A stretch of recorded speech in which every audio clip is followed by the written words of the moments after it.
Okay, well, good day, my ladies and my gents. Let's try this again.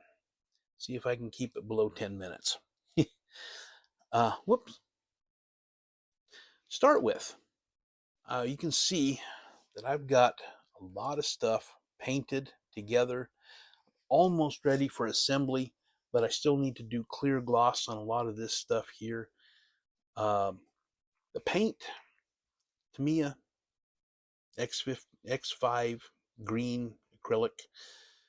I mixed it about 1:5 with acrylic thinner to make it go on smoother. And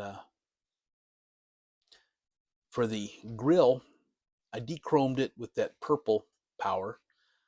And then I went over it with XF57 buff, again, Tamiya. Yeah, when I was doing the Range Rover, I dumped it and made a mess. Kind of pissed me off, but anyway, I also thinned it about 1:5 with acrylic thinner to paint. So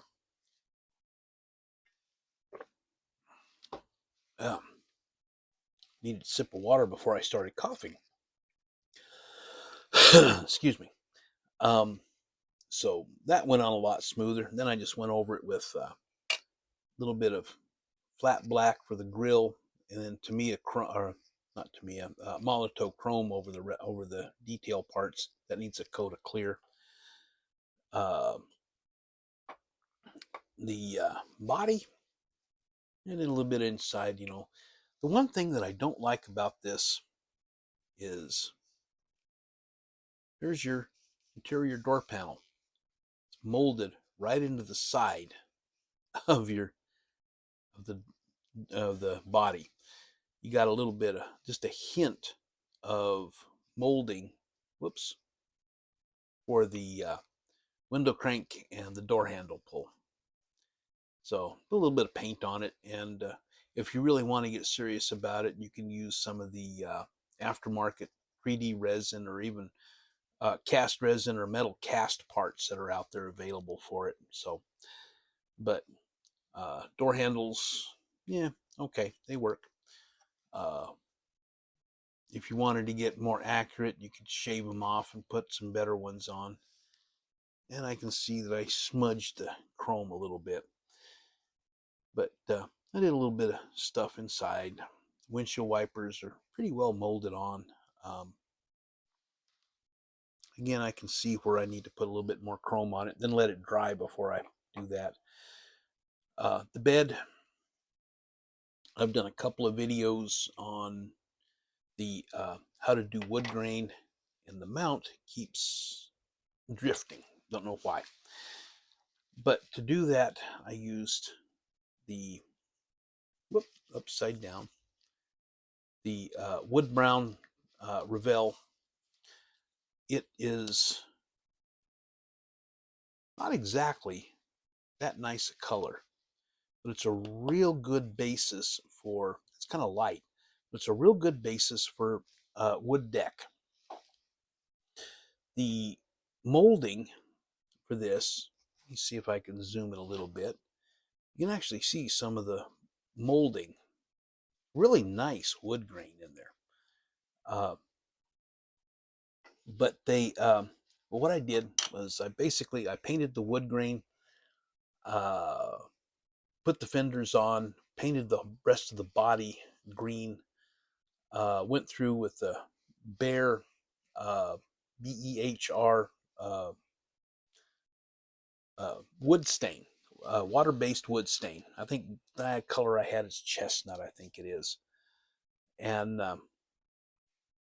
but I need a drink of water again.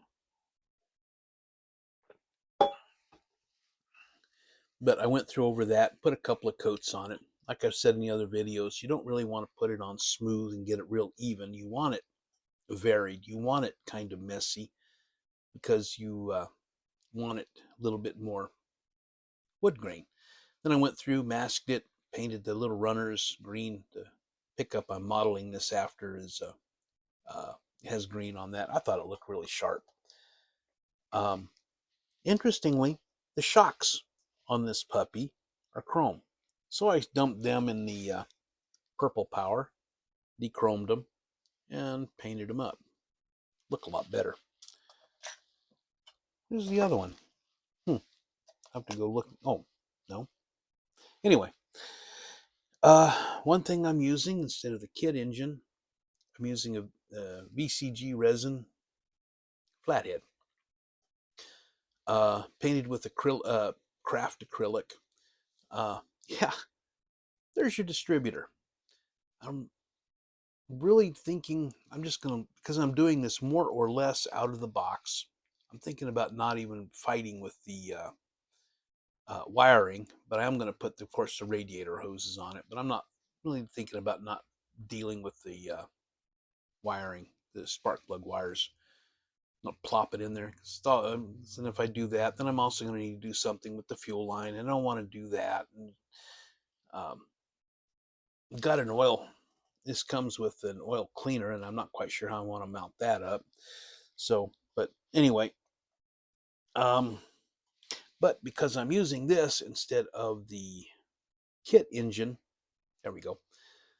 The kit engine comes with a fan belt that comes with an extra belt that comes up just above the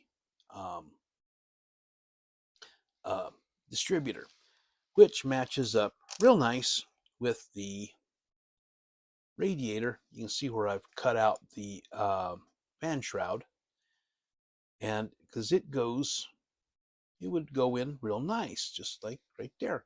Problem is, on this engine, the only place to put the fan, right down here. So, or up here. Probably down here would be better. But anyway, so I cut the fan shroud out, because otherwise the fan's going to hit center right down here. A while back, I was scrolling through VCG Resins, kind of in the back lot, if you will. I came across the twin fan setup. He doesn't offer these anymore. I don't know if he even still has the files for it. But if you really, really, really want one, might ask Josh nicely if he can do something about it. I don't know. That's, between you and him. So, but anyway, I'm going to do that instead with the electric fan. And also, I can't use the kit exhaust because it just doesn't work. So I took some 1.5 millimeter styrene rod, kind of bent it into shape, threaded a VCG resin muffler on it. These are thrush mufflers, very similar to what was in the kit for the mufflers. And I'm going to glue that in place when I actually get it on the frame, so I know just exactly where I want it.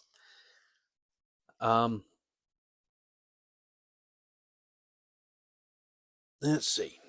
What else? Oh, as bad as the molded in detail was on the interior, some really nice detail on the hood. The badge I painted up with molotochrome, and there you are. I painted with molotochrome, and then put a little bit of red wash in the bottom and a little bit of black wash up there, and I need a little bit more chrome on that to settle it down. So it looks like I'm going to have a little bit more chrome and then not do any clear coating on them, which is fine because I'm having a quiet day today, man. But anyway, I think that's about it. Oh yay, 9 minutes. So anyway, that's pretty much what I got going on for right now. And since I managed to keep it under 10 minutes, I'm going to end it now, and I will talk to you later when I actually get it all put together, or I get a what did you buy Wednesday. I will talk to you then. So anyway, BTEX signing out.